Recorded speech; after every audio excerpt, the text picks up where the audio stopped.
to the Dawgs podcast with your hosts, Blake Reneker, Justin Charles, and Josh All. Hey, what's up, Browns fans? Welcome back to another episode of the Dawgs podcast. Josh All, your host tonight, and I've got Brian Bosarge from Draft Countdown, the annual draft episode with Brian. We do it every year. We bring him on here and talk about these prospects, talk about the draft and how it really tailors to the Browns in whatever situation they're in that season. And for the last 3 years, Brian, we haven't had to talk at all about first round because the Browns haven't had a first round pick, but a little bit different this year. It's not just first round, but it's the top of the first. So we'll dive into that. Before I go too far, though, make sure you guys head over to draftcountdown.com, check out Brian's work and everybody over there, see what they're up to on Twitter at Draft Countdown, and then you can follow Brian himself at Deep Fried Draft on Twitter. So check out those guys and see what they're up to. Before we dive in, make sure you guys follow us on all the socials, like the video on YouTube, tap the notification bell, subscribe to the channel, and please head over to jointhedawgs.com if you're interested in joining our dog pack community. So let's get all that stuff. We're out of the way with that. Let's talk draft because that's what we're here to do. So I really want to get your opinion on, I guess before we do that, I always have to remind everybody, Brian's a Bengals fan. Boo. But it's all good. We've got AFC North ties. So we understand the division very well. We understand the opponents and what the goal is up here in the North. But with that number 2 pick, Brian, I just want to get your opinion. Where are you feeling that the Browns are going to do? I would be, unless the Titans do not take Cam Ward, which I think we're all of almost universal agreement at this point that is where they're going to go with the first pick. I think it's going to be Abdul Carter, the edge rusher from Penn State. Pair him with Myles Garrett and just wreak havoc on those suspect offensive lines in the AFC North for the next 4-5 years, however long Myles has got left in him there. But Abdul Carter, dude had a broken hand in the college football playoff semifinal and just wreaked havoc the whole game. And just his pass rush upside is tremendous. His ability to bend, he affects in the running game. He affects in the pass game. We're not going to get any testing data on him, but I would imagine just based off prior history of Penn State pro days that he would have blew it out of the water whenever he did it. So I think that is the number 2 pick in the draft. If they do indeed pass or do not have the chance to take Cam Ward. That's interesting. Definitely been seeing a lot of the Abdul Carter stuff. Our podcast, we're very much got to get your quarterback. That's kind of the way we lean. Just watching AFC North, watching the Browns all these years, we just never have a freaking quarterback. And it's like, we had all these great players at other positions last year and we won 3 games because we had no quarterback. But I take nothing away from Abdul Carter. I definitely think he's like the best player probably in the draft or one of the best. But, the way things kind of went today, so there was a bunch of rumors and weird things that happened. So first the Browns were trading for Dak Prescott, and then about an hour later, it's like, no, that's not true. They're not doing that, blah, blah, blah. So that was fun. That was a fun hour. But before that, the Browns, Jimmy Haslam, the owner, Andrew Berry, the GM, Kevin Stefanski, head coach, they all went down to Miami and held a private workout with Cam Ward. And it's interesting kind of the dynamic that's going on right now because Tennessee keeps kind of floating out there through the national media or whatever. And that's how I look at it anyway, that they're kind of shopping. Maybe they're open for business on that first pick. And then the Browns are throwing out there through the national media, I think we're going to trade down. We don't really want to be up here. It's kind of like, I feel like there's this push and pull going on. And then there's been this like vibe that Tennessee's all over Abdul Carter from kind of early on in the, college football playoff season. It's, what are you winking for?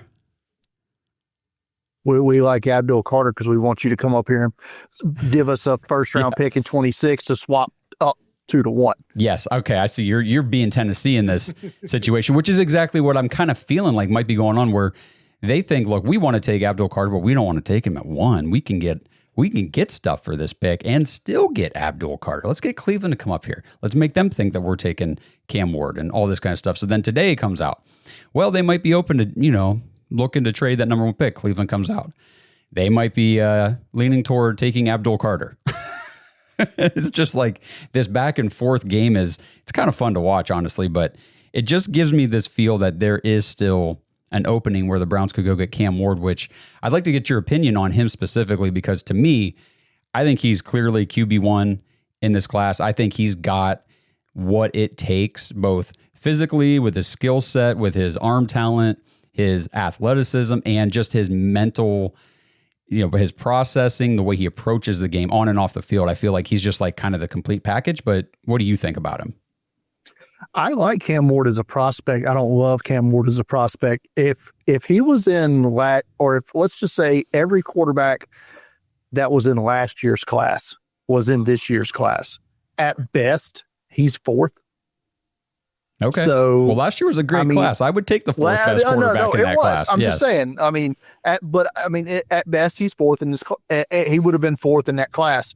But I'm with you. I think he's far and away the top in this group. I'm not sure that that's a great statement, if you will. I am absolutely out of love with this quarterback class, if you will.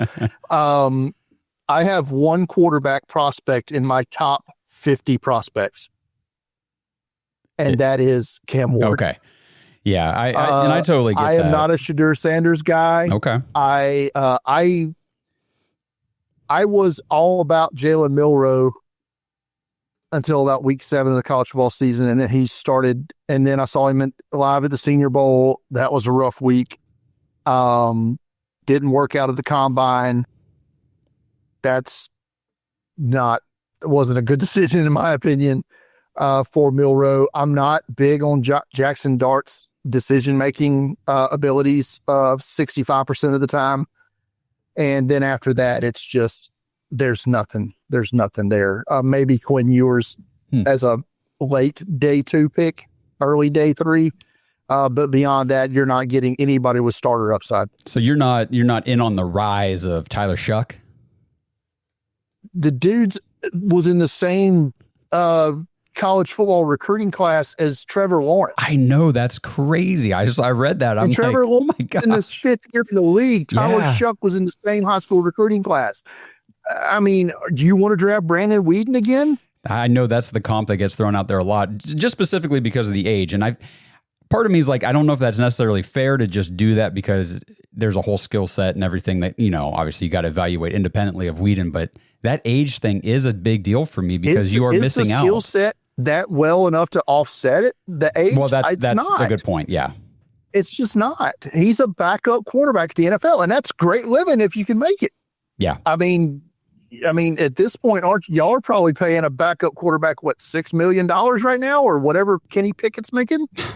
Why you got to bring Kenny Pickett up, man? I'm just saying. I mean, so if you can get a cheap, like if you want to draft Tyler Shough in round 4 to be your backup there's nobody left. You're not bringing in Aaron Rodgers.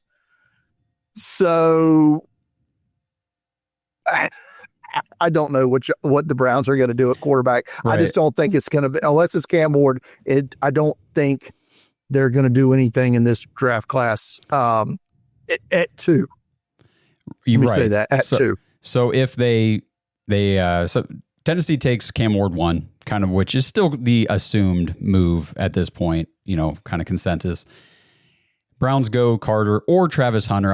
I've talked about that before. I could I'm see good with that too, by the way. I could see Andrew Berry being infatuated with the skill set of Travis Hunter, and he's already said that he views him as a wide receiver first, and that's kind of how I am too. I think that his wide receiver skill set is nice. You're not so sure? I don't disagree. I just don't think he's an outside receiver at the NFL. I think he's more of an inside guy. Maybe I'm wrong, but I view him as a corner first, wide receiver second. Okay. Me personally. Now, like I said, most teams I think view it the other way around. Either way, he's a game-changing type player on either side of the ball. I think he's the best overall player in the class. Okay. Far as overall skill set and everything. As far as their overall, he's going to be the number 1 overall on my board, my final board, with Abdul Carter being second. Okay. All right, so if that's the case, if that's how it plays out, they go Carter or Hunter, whatever. I know you just said you're not high on any of these quarterbacks at all. Is there any shot that you think is worth taking at any point with the Browns? I know there's been a lot of connection with them to Jalen Milroe. You just brought him up. I mean, where do you think Jalen Milroe goes? Like, if that's the guy that if they miss out on Ward and they're thinking, we'll pass on Sanders, we got our eyes on Milroe, where do they have to take him? I think it's going to have to be at 33. That's what I think too. Okay. And I would be okay with that. Like I said, I don't know that on my board, I don't think he'll be nearly that high. But as far as taking a chance, I think of all the quarterbacks in this draft class, Ward, Sanders, Milroe, Dart, I think Milroe has the highest upside. But his floor is way lower than some of the others. Yeah, his range of outcomes is the biggest, right? Like you just said, he could be out of the league in 3 years. Boom or bust, right? Yes, I mean, that is what they say. But I've heard a lot of, and I said this on a podcast this week, I've heard a lot of analysts kind of break down his tape and say, man, if he kind of just fixes this footwork thing and the way he transitions his weight and his drop back, like he's got the squared off stance, like just stagger that thing and it'll get you in your drop back quicker, it'll get you on your reads quicker. Maybe if he puts it together, you're right. His ceiling could be. And correct me if I'm wrong, but the OC with the Browns is Tommy Rees, correct, which was his OC at Bama the year he had his most success. Yes. And they ran a more pro-style offense. This year, multiple factors. I think the change in coordinator hurt. I think he lost probably 75% of the weapons he had from the Alabama receiving unit in 23 to 24. He had basically one receiver that he could count on this year, and that was, you may have heard of the 17-year-old Ryan Williams. Maybe a little bit. Who's not 17 anymore, thank God.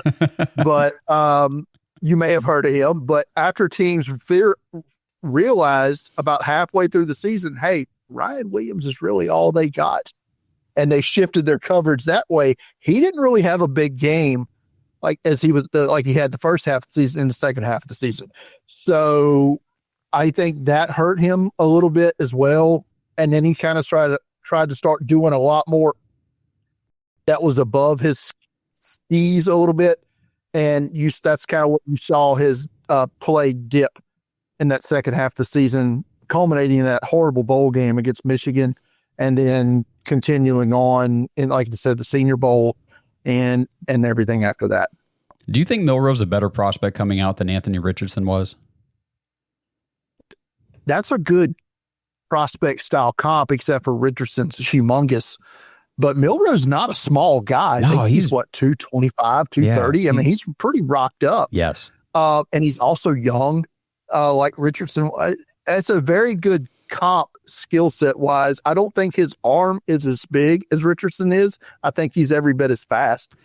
And the other thing that, because people will throw that out there like, well, Anthony Richardson, that didn't work out. And my pushback is always, not that I'm like out there, sword and shield defending Jalen Milroe, but I'm just saying he played a lot more games in college than Anthony Richardson. There's a lot more tape. He's got a lot more experience. It hasn't worked out yet. Correct. I mean, we saw it last year. Sam Darnold's all of a sudden good again, or maybe Geno Smith. We've seen kind of resurrections in the last couple of years of some of these quarterbacks we had written off.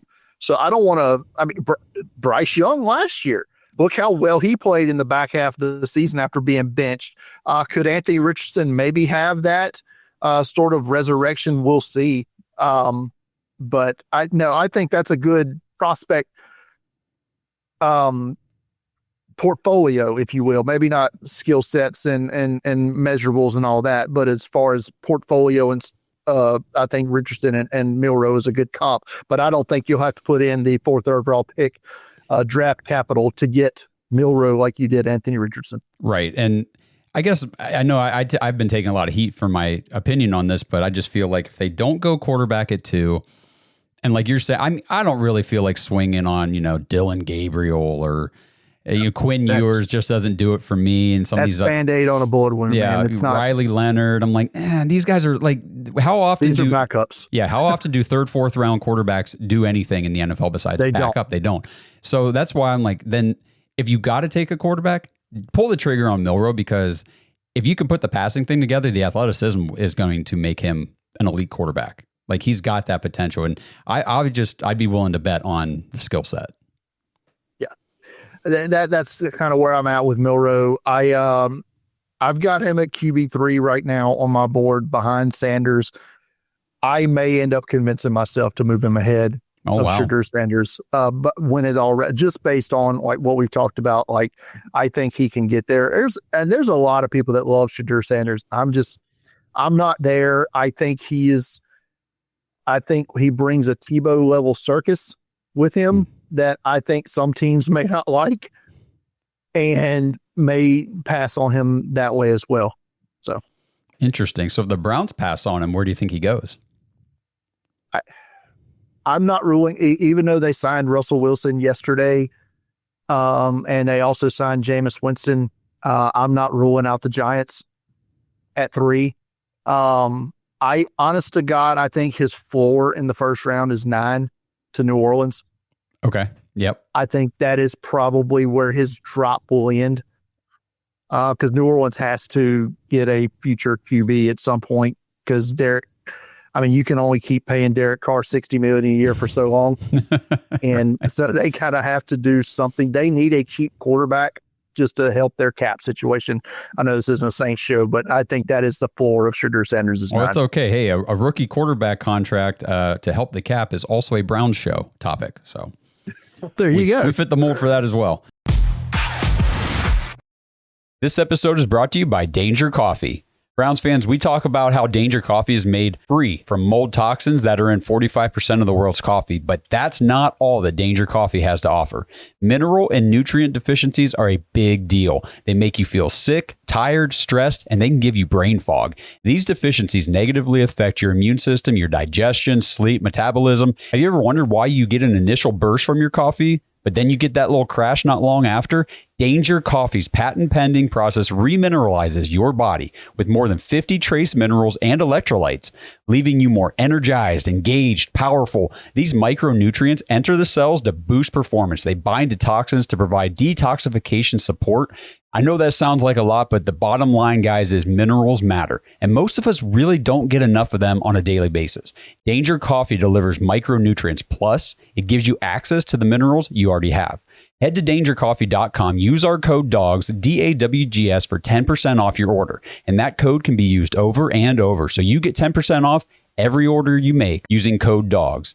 It's time to start every day off with a cup of coffee that gets you going and actually keeps you going. Dangercoffee.com, code DAWGS. So I think we'll just kind of move off. That's a lot of good quarterback talk, but I definitely want to get into some other prospects here while I got you. So the Browns also have the thing is, okay, I'll just backtrack. So with Abdul Carter, our little bit of pushback against that too has been our offense sucks. Our offense is ass. I mean, we were 32nd, 31st, and pretty much everything last year was terrible. And all we've done the entire free agency so far is sign a backup swing tackle and trade for Kenny freaking Pickett. Oh, and we signed Tevin Jenkins, the backup guard. So bolstering the line depth a little bit, and we still have nobody to throw the ball. And we also have nobody to run it, because Jerome Ford has shown that he is not a workhorse level type of back. He's not a lead back. He's got some deficiencies in his game, and the Browns really need to get back to running the ball under not Ken Dorsey offense, because that was really, really bad to watch last year. So as far as running backs go, I don't want to talk about Ashton Genty. We're not taking Genty, but after that, maybe second, third round, who are some guys that you've got high on your board that the Browns, could take? I mean, it depends on where they want to spend the pick. If it's in the second round, I think you bring in guys like Caleb Johnson from Iowa. I love Caleb Johnson. Would be a fun player. The Ohio State pair, Quinshon Judkins and Travion Henderson, I think are both there. If you dip into the third round, I think you bring in Cam Skattebo from Arizona State. Dylan Sampson, Tennessee, Basul Tootin from Virginia Tech. Those are third round guys. Then if you get into day three, it opens up. Then it depends on what type of fit you're looking for. It becomes offensive fit. Do you want a fast guy? Do you want a guy that can catch? Do you want, a more power back or whatever? So then it becomes a wide range of names. I will say this, though, about the Browns needing a running back, or any team in the NFL that needs a running back this year. The record in the modern draft era from 93 on of running backs taken in a draft, I think, was 31.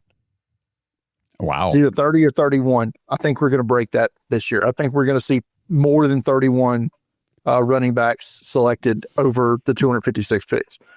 It's crazy. I've got the list of running backs just up on my screen here, and just as I'm scrolling through, you're saying names. I'm like, I would take him. I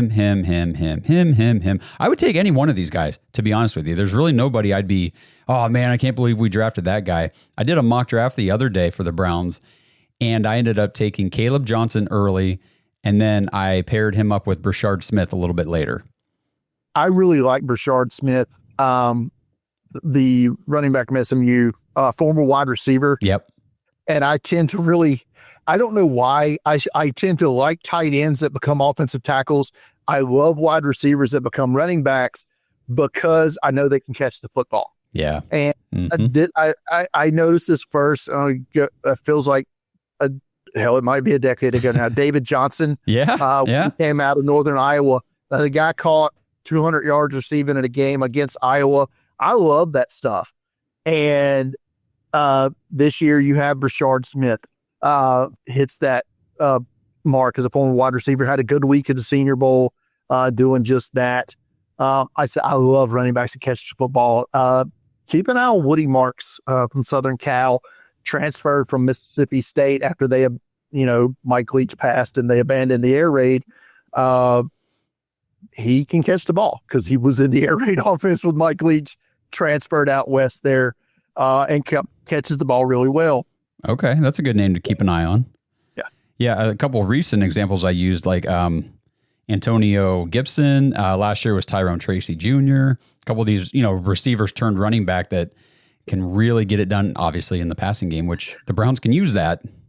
Yeah, you're gonna, like I said, and I think you're gonna see some undrafted running backs hit for teams as well this year. I mean, you're gonna get, like I said, you're gonna get down into it.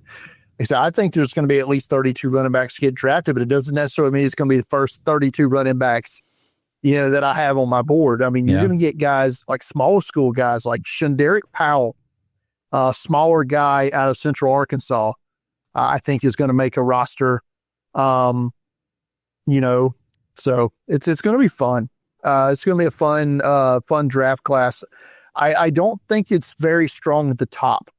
And I think that's going to lend a lot of people to say that this is a bad draft. Because you're going to hear teams, every year you hear teams say, we only had X amount of first round grades. Well, spoiler alert, there's 32 picks in the first round. So there's 32 first round grades. Whether you like that or not, 32 players are going to get drafted in the first round. But if you say that most teams only have 18 first round grades, well, that means that from picks like 19 to 32 are players that teams have second round grades on. Well, what if one of those guys still sitting there is a guy they had a first round grade on? I think you're not going to see a whole lot of trade movement early because teams that are there are going to have their guys that they like at the top. But as we get later on, I think you're going to see guys that maybe fall, that teams like in the 20s, late 20s, maybe that, hey, we still got a first round grade on this guy. Let's go up and get him. And, you swap a third round pick or something like that. And I think you're going to see that way. It's going to a lot of clusters at these positions, I think, because you're going to have similar grades from teams on different, even the same position groups. You're going to have a stack of running backs 5 deep. Okay, well, we think we can get this one of these 5 later. We'll trade back. Yeah, that's exactly what I've been even just when I put my mock drafts together, I go through and I'm like, okay, where are the Browns picking? What running backs are projected to be available around this range? And I'll look at this pick and think, okay, I like this guy, go to the next pick. Forget the last ones. I like these guys too. So I'm just going to wait and take one of these guys down here. And I see exactly what you're saying. That mindset of this draft is just littered with running backs with potential. Yeah. one of those guys that I think is going to be available in the 4th, 5th round, maybe the best pass catching back in this draft class. He certainly was at the Senior Bowl, and that's Marcus Yarns from Delaware. Okay. I've been hearing a little bit about him. So, but not, he's really good. He's got good vision. He's 5'10", 189. But yeah, he catches the ball really well. Okay. So that'd be another guy. I'd really like to pair up one of these quicker pass catching backs with a bigger bruising back, like a Caleb Johnson or somebody like that. I don't think we're going to be in the market for like an Omarion Hampton. Do you think he's going first round?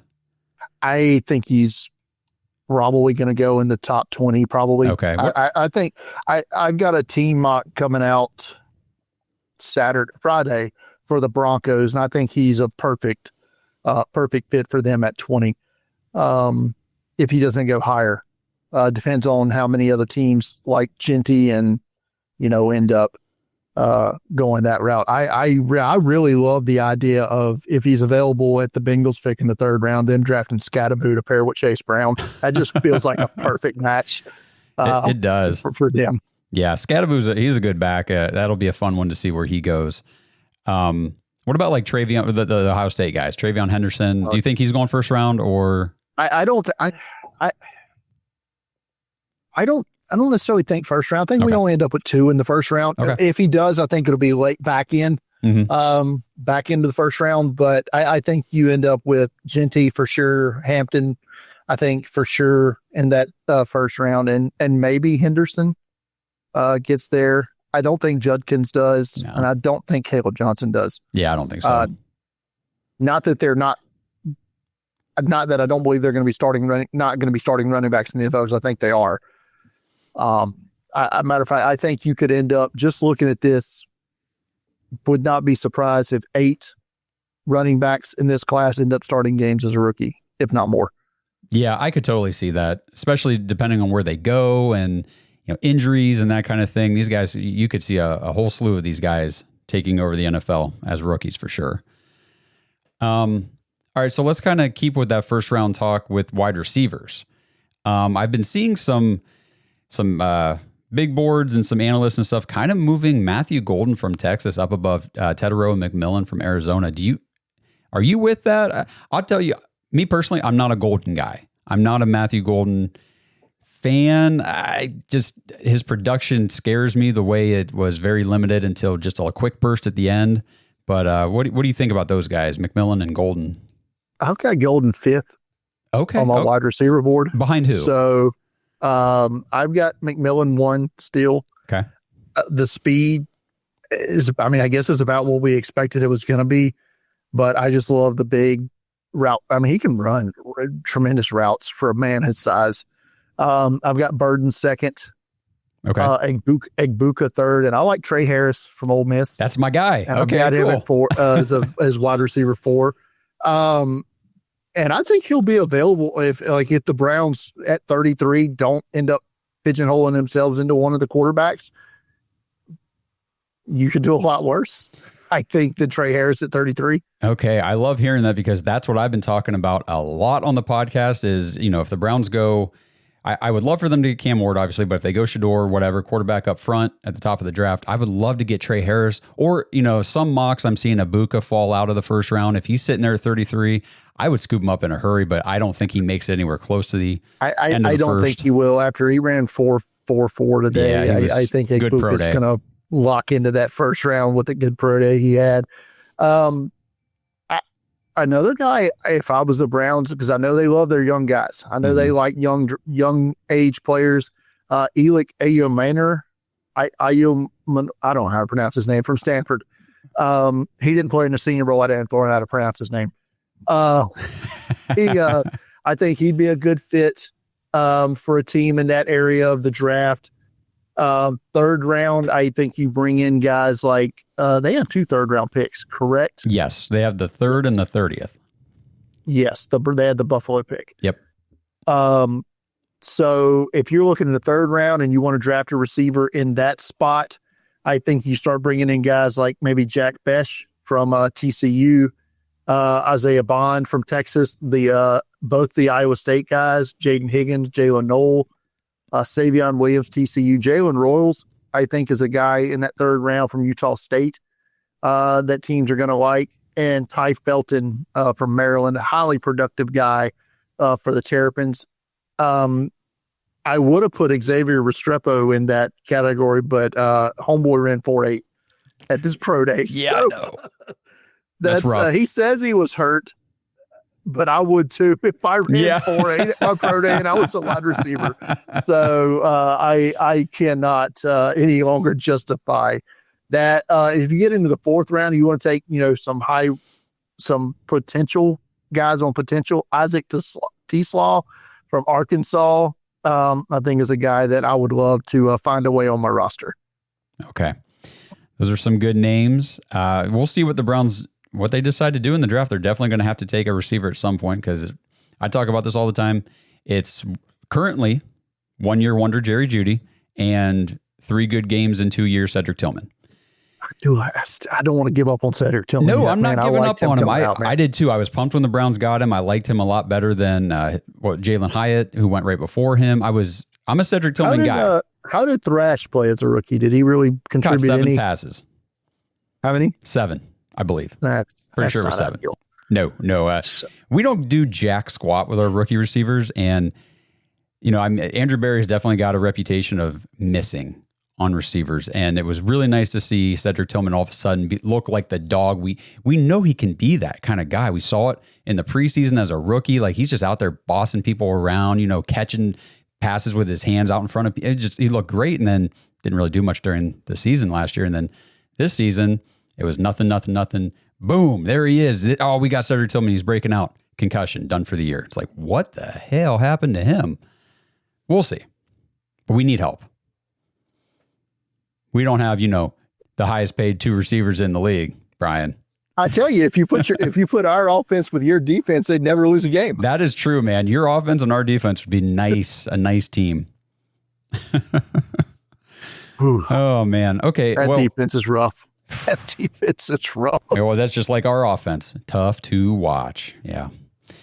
One note I've been making about Jalen Royals is coming from a smaller school, and Andrew Berry has only drafted 3 players that haven't been from like a Power 4 or whatever school or conference over 5 seasons. So I feel like that might get Jalen Royals kind of off the board.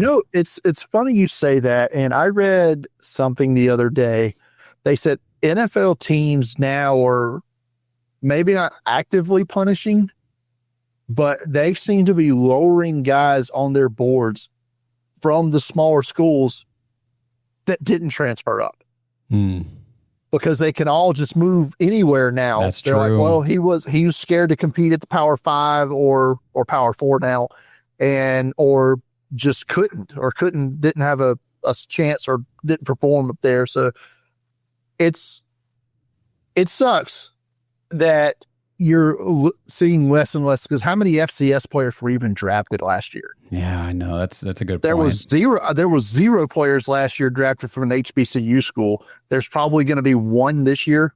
I mean, it's rough, man, because these Power 4 schools are just gobbling everybody up after realignment and everything. It's just, yeah, it is a real thing. I mean, yeah, if you that is a question mark. Like, why didn't you go up with, and that's the one thing I liked about Cam Ward is he started out small, because he came from that wing T offense in high school. So he didn't really have any suitors. And then he worked his way through the ranks, and all of a sudden he's a Heisman Trophy finalist. It's like, that's what you want to see, not a guy who just stays at the small school. And, kind of going back to Tyler Shough, something I just thought of, yeah, he had a really good year for Louisville, but he's also 25, almost 26 playing against, 18, 19-year-olds. So, I mean, how much of that is just you're older and bigger and stronger than all these kids right now? You just have more experience. I don't know. And I didn't really see him dominate at the Senior Bowl. Like some people said he had was with the best quarterback there. I didn't see that. But it is what it is. I'm not a Tyler Shough guy. I didn't even know how to pronounce his name until last week. Yeah, I know. I was calling him Shough for a few months there. I called him Shough on our podcast a couple of years ago for like the entire time. And that's when he was at 2 schools ago. Yeah. Yeah. He's been at quite a few. I think he's been at 4. Yeah, what was it? Did you start at Oregon or did you start somewhere else? Because then it was Texas Tech, and then it was Louisville. Was it Baylor? Was he at Baylor at some point? It doesn't matter. It doesn't matter, yeah. So let's talk about tight ends too, because that's another thing. I'm going to stay on offense probably for most of this. We'll get into some defensive guys. As you probably should. Exactly. We've been saying, like, Browns, you got all these picks, just load up on offense. Your defense is okay right now, but obviously Tyler Warren, Colston Loveland, both probably going first round. Right? Yes. Okay. I feel that's fair. And then, at 33, I don't think I'd be taking like a tight end there or anything. But, when you get into that third round area, Andrew Berry's only ever drafted one tight end in 5 years, and it was Harrison Bryant. And I think he was fourth round, if I'm fourth. And that would be one of those guys you just mentioned from a smaller school, right? He was one of the three. At FAU. Yep, he was one of the three. Yep. So that's where, like, Harold Fannin Jr., I know, has a top 30 visit with the Browns from Bowling Green. And, he's coming from the MAC. He had a great year, but the competition level, I don't know. What's your thought on Harold Fannin? I know he's kind of a fan favorite right now. I'm going to ignore the competition level for the sheer fact he played 2 games this year against Penn State and Texas A&M and dominated both of them. Okay, that's fair. So, and how many players on that Penn State defense are going to be drafted this year? Probably 4 to 5. Yep. Texas A&M is going to have multiple first-round picks off their defense. Line, yeah, is going to be top 2 rounds. Maybe not anybody that was covering Harold Fannin, but the point is he played against NFL-level players in those 2 games. And I got to see him in person at the 68 Ventures Bowl, where he needed X amount of catches and X amount of yards to set the single-season NCAA tight end receiving records. And he blew them both out of the water by the end of the game. I think he had 17 catches for 200-plus yards in that game. And I'll be honest, I don't even remember who they played. I think it was Arkansas State. Now, that's 2 months ago. I can't be bothered to remember that. I think you might be right, though, but that's crazy. But, in that game alone, I had planned on leaving that game at halftime, but it's like, at this point, you just want to – that was the second straight year I got to see history at that bowl game. So, because Frank Gore Jr. set the bowl game record the year before at Southern Miss for yards in a game. So that's cool. We set records in Mobile, if nothing else, for bowl games anyway. But no, I don't know if Harold Fannin will be there with their third round pick. I think he ends up going in the late second round. I also think Mason Taylor from LSU will be off the board before their third round pick. And I'm with you. I don't think they should target that position before the third round. Maybe even not until the second of the 2 third round picks. With Elijah Arroyo from Miami, he has injury concerns. I don't know if that takes him off the board for them.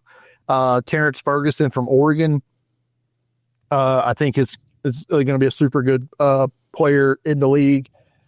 Gunnar Helm from Texas had a bad workout at the combine. I don't know if they've had their pro day, if he's been able to correct that yet or not.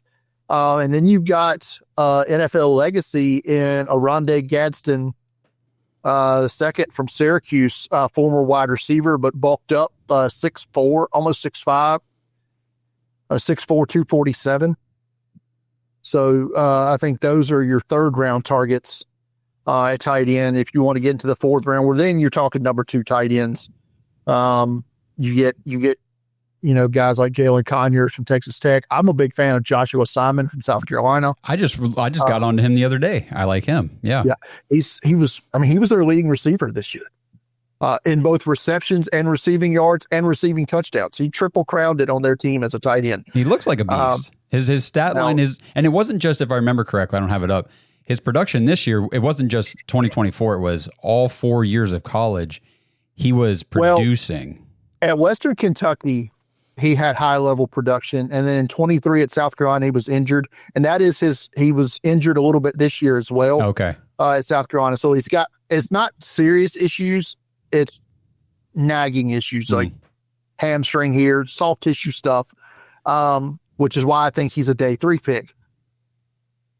Then you have guys like Jake Brenningstool from Clemson, CJ Dupree from Alabama, Ben Urasek from Georgia, transfer from Stanford, Mitchell Evans, Notre Dame, A guy that's gaining a lot of steam here in the last couple of days, I've seen Moliki Matavalo from UCLA, big blocking tight end, very limited production as a receiver at UCLA, but maybe there's something to tap there. So. Okay. That's good to know. Yeah, the Browns, I mean, I think this is going to be the year. They're going to have to pull the trigger on a tight end for the second time ever. Well, at least under Andrew Berry. Okay, let's, I think we'll just skip offensive line because, like I said, they've already signed a couple guys. Their starting five is kind of loosely in place. I mean, starting four for sure. Odds are with 10 picks, they're going to draft at least one. They will. I'm sure. Yeah, but it'll probably be on day 3. Yeah, I mean, a couple guys, I guess we'll just talk about a couple guys that I was thinking about. What do you think about like Joshua Gray from Oregon State? And I kind of like Jake Majors from Texas. Yeah, those are going to be your depth guys that can play multiple positions on the inside or be a swing tackle perhaps. And some, maybe not with those two because they're both interior guys. Other guys, I think they maybe look at day 3, Luke Handra, Cincinnati, Drew Kendall from Boston College. A guy I like that I saw at the 68 Ventures Bowl. This is a 6th, 7th round guy all day, but I think he's started at like 4 or 5 spots at Arkansas State, and that's Jacob Bayer. A little under 6'3", 300-pound guy, but he's a bull ox, very powerful guy. But I think those are guys, like you said, those are your 6th, 7th round guys. You know, if they don't make the roster, they're on the practice squad, you know, and can call up at a pinch, maybe one of the guys you bring up during the, you know, late activations or whatever. Yeah. I mean, just for me, the signing of, you know, we've already signed 2 offensive linemen in free agency. We've signed no running backs. We've signed no receivers, no tight ends, no quarterbacks. It just makes me think that's what they're going to focus on heavy at the beginning of the draft. This episode is sponsored by Butcher Box for Pets. Browns fans, it's about time the Dawgs offered you something for the real dogs in your life. Our furry friends aren't just pets, they're part of the family. And you wouldn't let yourself or your children eat strange meat from questionable sources, and your dog shouldn't either. Right now, head to butcherboxforpets.com/dogs or use promo code DAWGS, DAWGS, to get 20% off your entire order. At ButcherBox, they believe in real ingredients. Their pet foods have been developed and certified by a vet nutritionist to contain 0 artificial flavors or preservatives. You get protein-packed formula with over 50% of the recipe comprised of third-party certified humane ButcherBox meat, plus functional ingredients like pre- and postbiotics to support your dog's vitality and digestion. And ButcherBox even removes the guesswork for you. Their custom meal plans are perfectly portioned to fit your dog's nutritional needs based on 8 factors, including age, weight, and activity level. I know my home wouldn't be the same without Odie, our 100-pound golden who thinks he's a 10-pound lap dog. And it gives us peace of mind knowing that we're giving him quality food instead of that factory processed garbage from the store. And speaking of the store, no need to add dog food to the shopping list ever again. ButcherBox delivers their high-quality food right to your door on the right feeding schedule for your dog. And you can change, modify, or pause your plan at any time. So head to butcherboxforpets.com/dogs and use promo code DAWGS for 20% off your order. It's time for all of us dogs to give all of our dogs the nutrition they deserve. I mean, kick it over to defense here for a little bit before we got to wrap up. But defensive line, Andrew Berry is always taking defensive linemen at least in the middle of his draft, if not early. So, you know, whether it's edge or interior, he definitely goes heavy on the interior versus the edge historically. So who are some of the, I guess, interior defensive linemen that you could see the Browns going after maybe in that 3rd round and beyond area? I don't know if he'd be there in the 3rd round, but he may be a guy that they value is too high to pass. Maybe they trade up from their top pick in the 3rd round into the mid-2nd round. If they see him kind of fall a little bit, that's TJ Sanders from South Carolina. I know he's a guy that I think fits their style of defense. He's a pass rushing interior defensive lineman. He's a playmaker.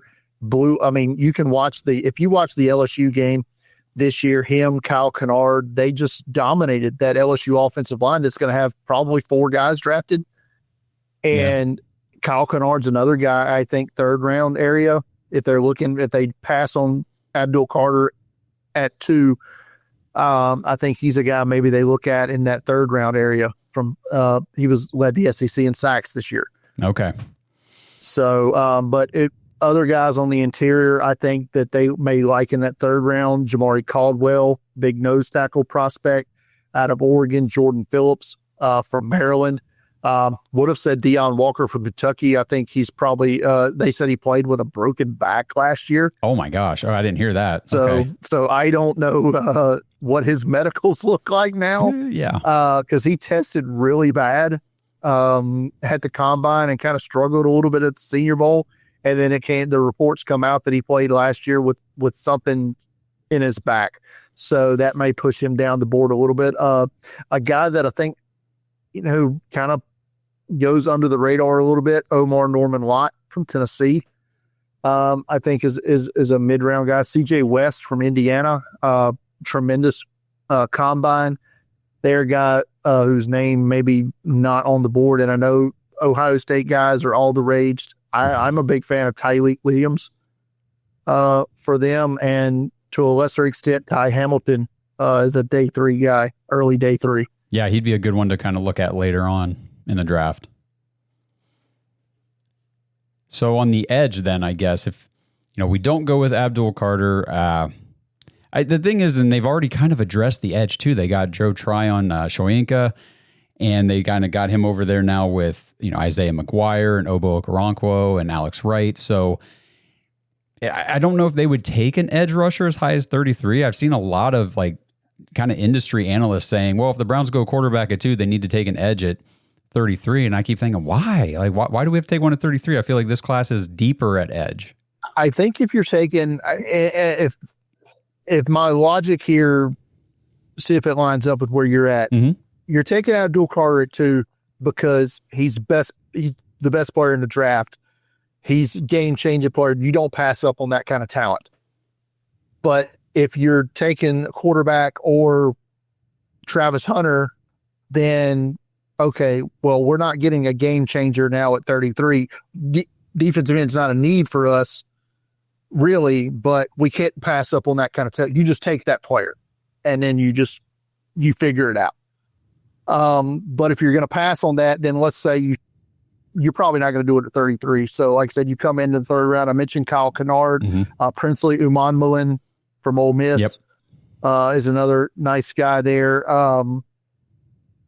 I don't know why am I higher on JT Tuimoloau than everybody else seems to be. It's like nobody talks about him at all. All the guy did was make plays and produce at Ohio State, but everybody seems to like Jack Sawyer more than him. I don't. So, I think it was his playoff performance. Sure. He kind of popped when everybody's eyes were on it the most. I know Cleveland likes their Nigerian players, and Olawufemi Oladejo from UCLA exploded at Senior Bowl. Just great week there. I mocked him he's yesterday. Available at the top of the third round. Jordan Birch from Oregon, former 5-star out of high school, started at South Carolina, transferred out to Oregon. Tremendous size, has had some injury stuff this year and in past. Then you have LSU, Savion Jones, Braden Swinson, a couple of guys there to make plays. And maybe 4th round, I'm a big Antoine Powell-Ryland guy for Virginia Tech. He's undersized, but, man, he's so productive for the Hokies. Okay. Those are good names there. Deep edge group. It's a deep edge group. Well, and that's exactly, yeah. I'm glad that you confirmed that for me, because that's what I was feeling, that why, if we pass on Carter, why are we forcing that position at 33 whenever we really don't need it, especially with how deep this class is. We need a receiver. We need a running back. If you're taking Carter, it's because he is the best player in the draft, and that's just what you do when you're picking the top. Right. To me, don't force it unless it's a quarterback, and even then, I don't think you should force the wrong guy. Shadur Sanders, don't do it. You take Abdul Carter and you just figure it out. Okay, we've got 3 edge guys now. Well, we're just going to rush the passer a lot. Miles is going to kick inside on pass downs and obliterate Cordell Volson or whoever's starting at guard for the Bengals. Oh, I mean, I'm not going to lie. It'd be fun to see. But you would also probably pick us apart because now you've got Jamar Chase and T. Higgins locked up for good. So, but anyway, I actually, speaking of those two receivers, on the back end of this defense, let's just skip over linebackers. The Browns have pretty much, they've filled that position quite a bit. You know, they brought back Devin Bush. They signed Jerome Baker. I think they're okay there. They don't invest heavily in that position typically anyhow, but safety is another position they haven't drafted a bunch. I think they've only drafted 2 over 5 years with Andrew Berry, Grant Delpit and Richard LeCount out of Georgia, but we don't have any safeties on the team. You know, we've got Grant Delpit, we've got Ronnie Hickman, who's a UDFA from 2 years ago. D'Anthony Bell just signed with Seattle, and Juan Thornhill, they told him to, hit the road. Fortunately, I mean, they needed to. I'm looking at the depth chart now, and of the 4 safeties on the roster, Delpit's the only one that was drafted. Correct. That's right. The other guys are like future reserves. Not ideal. Yeah. No, it's not. So who's some guys, and I'm, again, probably not at the second round, but maybe like that third round and beyond that you think could come in and turn into a decent NFL, caliber safety? So I don't think at the top, this is a top heavy safety class. Right. I think you're going to have to, well, let me say that it is heavy at the top. The top 2, I think, are studs with Nicky Manwari and Malachi Starks. And then you get to the 2, 3, and 4 guys. I think they're second round guys, Xavier Watts from Notre Dame and Andrew McCaba from Texas. I think they're both playmakers. My number 5 safety is actually Billy Bowman from Oklahoma. And that's just because I think he's more of a nickel than he is a safety. Okay. If he is a safety, he'd be in the Bob Sanders type field. So that's why I think he's more of a nickel corner. So, but I do think you bring in that 3rd, 4th round area, you start getting guys like Jonas Sanker from Virginia. He tested really well. Caleb Bradshaw from Tulane, tremendous at the Senior Bowl, making plays. And you have Ohio State's Lathan Ransom, I think, is a solid player. Malachi Moore, I think the Browns, I don't know if they're like a lot of teams, they love them some team captains. And Malachi Moore was a 2-time team captain at Alabama. That's just not something you see a whole lot there. After that, it starts getting kind of dicey. I think you're seeing more backups. But I think after Malachi Moore, I think the ability to start kind of fades. Gotcha. Yeah, I think that's a position that, like I said, historically has not been a focus for the Browns in the draft, but this year it's going to have to be because we didn't sign anybody yet. I don't see us. I mean, who are we trading for at the safety position? And we're definitely not going in with just Delpit and Hickman, I wouldn't think. Yeah, I don't even know who's still available in free agency at this point that could make a difference other than as a depth player. Right. Yeah, like, we signed Rodney McLeod the last couple of years, and that was okay, as a veteran depth piece, but, it is what it is at that point. You don't really have that starting talent up front. So hopefully we can get that figured out. Were there, I guess, any other, we didn't really like I said, we didn't go into linebackers, cornerbacks, we'll see. I mean, the Browns currently still have 3 really good ones and a couple guys behind them younger that I do like on the roster, but I'm sure we'll address that position too at some point. Any other players specifically that we didn't talk about that you wanted to bring up or highlight? I mean, like I said, if you're taking Travis Hunter, is the corner or wide receiver at 2, if that is what you end up doing, I'm with you. I don't think they address that position until day 3. And then it's becomes just preference and athletic types and all that for them. There's just not, like I said, I think we're going to have good players drafted late. I just don't think this is an overall deep class, and it's definitely not, like I said, outstanding at the top. The other players that I have really high on my board that we didn't talk about, like I said, I don't necessarily think they're fits for the Browns, but there are some good offensive tackle prospects in this class. There are, yeah. There's flaws. Will Campbell from LSU, I think, is an awesome technician, but his arms are on the short side of what you like. Armand Membu from Missouri is another guy I really like. Shamar Stewart is a name that is picking up a lot of hay. Had a tremendous week at the Senior Bowl, or they had a tremendous 2 days at the Senior Bowl, I should say. That's and right, because he left, didn't he? Yeah, and then he's one of the most athletic players to ever test at that position. I think he's second only all time to Myles Garrett. Oh, well, hey, and what, same school, right? Is he same school? Was he A&M? I can't remember now. Yes. Okay, that's what I thought. So I didn't put that. Devon Miller also from Texas A&M. So wow, they do like him some athletic edge guys at that school. But he's I think he's going to go really high. Tyler Warren we didn't talk about, or Colston. We mentioned them, but at the tight end position, tremendous. And Mike Green from Marshall, hearing some off field issues. Yeah, I've heard about that too. Going back to Virginia, but I don't know if that's cleared him or not. But he's played at Marshall. By the way, he may be the only Sun Belt Conference player that gets drafted potentially. They had 10 last year. He's the only one that was invited to the combine this year from that conference. Wow, well, and he'll probably go first round, right? I would think so. Yeah, I would think he may be on the board. Maybe if he's on the board at 17, could be a guy the Bengals look to bring in. Yeah, you're going to have to start drafting some young defensive guys because you can't pay any vets. Well, they've got to draft and evaluate them. They got to evaluate them properly, and before they it's not that they haven't used high draft capital on defense. Yeah. It's just they're not drafting or developing it very well. Well, and it's so funny hearing you as a Bengals fan talk about your defense the same way we talk about our offense here in Cleveland, how they invest in these guys on offense, but they don't ever turn into anything. I mean, I thought David Bell was going to be okay. Nothing. I thought, Elijah Moore. I mean, I know we didn't draft him, but I thought bringing him over, we were going to be able to utilize him better and everything in the offense. Now, whenever we had a good quarterback in there, Elijah Moore popped a little more, which I guess everybody did. And when I say good quarterback, I'm talking about Joe Flacco or Jameis Winston. I don't want to get into philosophy here, but as a Browns fan, what is the number one reason that you think as a franchise they can't get the quarterback position right?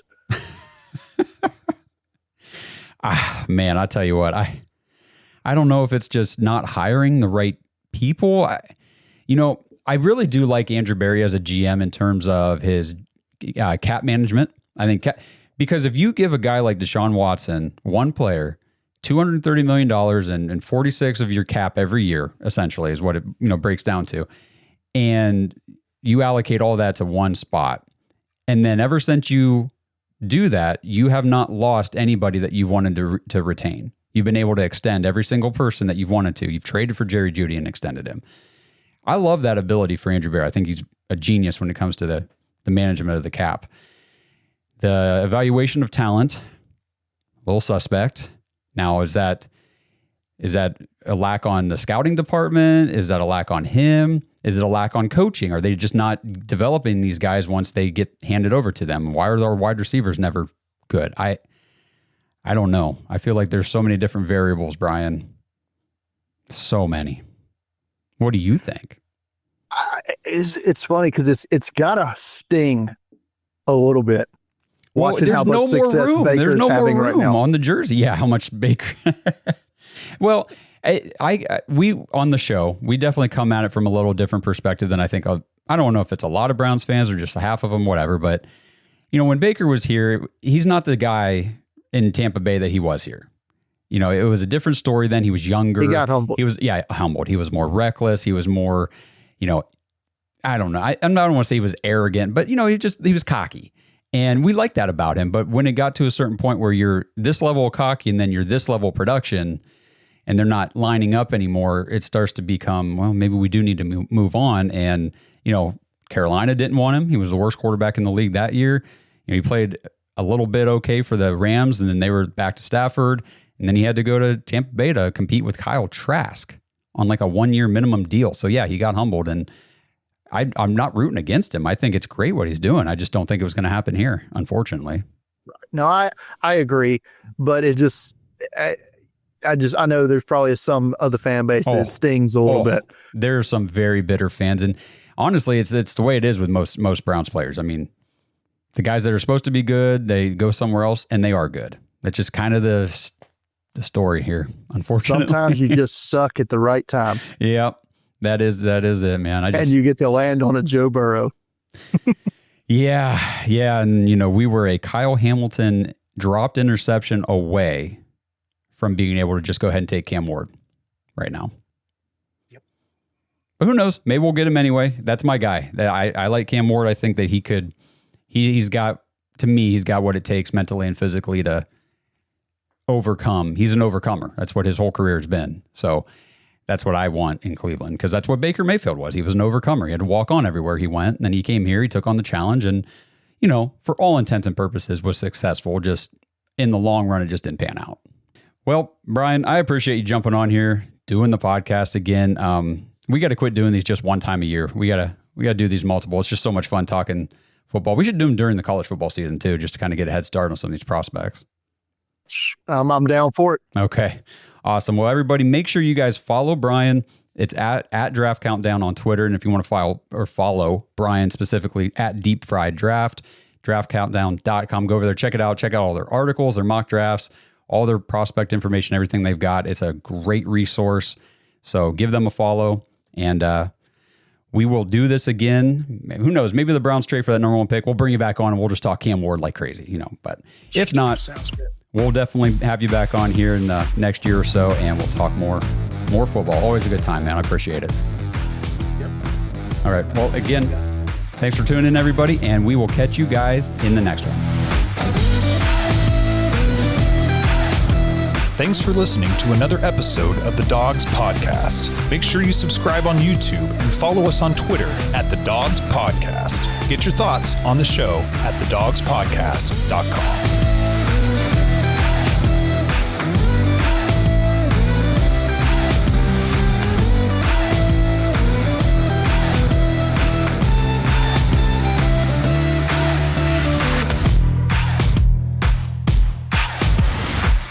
This episode is brought to you by Bodden Sports. Browns fans, Bodden Sports is your one-stop shop for all your athletic gear. Bodden started out perfecting and manufacturing the best balls in the business. Yeah, if that sounded dirty, that's more about your mind than my words. But hey, it's true. Baseballs, softballs, footballs, basketballs, volleyballs, soccer balls, you name it, and Bodden has engineered the highest standard sports balls available. And now they offer more than just sports balls. If you got kids playing baseball or softball, Bodden has batting gloves and bats to go along with both game balls and training balls. If you're into basketball, Bodden makes basketball specifically for indoor or outdoor use. Heck, Bodden even has all the equipment you need for pickleball, which is one sport that I hear everyone is playing and yet I still never have. And I need to fix that soon.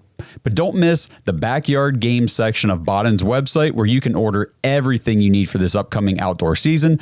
Pool balls, backyard volleyball nets, croquet, bocce, horseshoes, cornhole, and more. Right now, you can get 10% off your entire order at Bodden Sports, BADEN sports.com/dogs, DAWGS, and use promo code DOGS when you check out. That's 10% off all the top quality sporting gear you need this season. BoddenSports.com/dogs.